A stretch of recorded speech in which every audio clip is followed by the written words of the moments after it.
नमस्कार दोस्तों अगर आप रीजनिंग सीखना चाहते हैं और अगर आप एसएससी जीडी की तैयारी कर रहे हैं या आप रेलवे ग्रुप डी की तैयारी कर रहे हैं तो आप इस चैनल को सब्सक्राइब कर दो। बाकी हमारे आज का जो रीजनिंग का क्वेश्चन है वो है कि P Q R S T U B और डब्ल्यू एक वृत्ताकार मेज के चारों ओर केंद्र की ओर मुख करके बैठे हैं। तो सबसे पहले हम जो है इनको बैठा देते हैं एक वृत्ताकार में। तो 8 लोग हैं ये, और इनका जो मुख है वो केंद्र की ओर है। तो इनका जो मुख है वो अंदर की ओर है। तो इसमें जो बताया गया है वो बताया गया कि पी यू के दाईं ओर तीसरे स्थान पर बैठा है। तो अगर हम यू को इधर मान लेते हैं तो यू का जो दायां है वो यहाँ पर पी आएगा तीसरे नंबर पर, तीसरे स्थान पर। उसके बाद बोला गया है कि पी और टी के मध्य एक व्यक्ति बैठा है।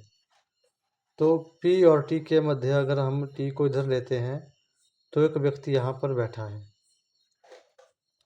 फिर उसके बाद एस क्यू के बाईं ओर दूसरे स्थान पर बैठा है। तो एस जो है अगर हम क्यू को यहाँ लेते हैं तो क्यू का दायां तरफ हुआ, तो एस जो है वो यहाँ पर बैठा हुआ है। फिर उसके बाद बोला गया है कि क्यू ना तो पी का और ना ही यू का निकटतम पड़ोसी है।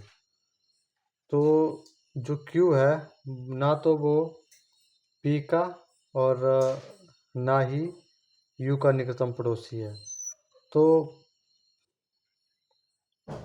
हाँ, ये तो इसमें दिया गया है कि नहीं है, तो यहाँ पर नहीं है। बाकी बी आर का निकटतम पड़ोसी है।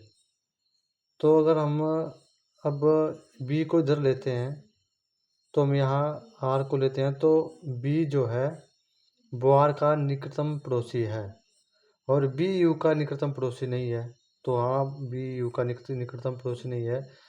तो उसमें जो एक अभी बचा है वो बचा है डब्ल्यू। तो डब्ल्यू को हम यहाँ पर जो है वो लिख लेते हैं। तो उसके बाद इन्होंने पूछा है कि निम्नलिखित में से कौन सा युग्म डब्ल्यू के निकटतम पड़ोसियों को निरूपित करता है। तो डब्ल्यू को जो निरूपित करते हैं वो क्यू और यू है। तो उसका जो सही आंसर है वो आंसर नंबर 3 जो है, ऑप्शन नंबर 3 जो है वो उसका सही उत्तर होगा।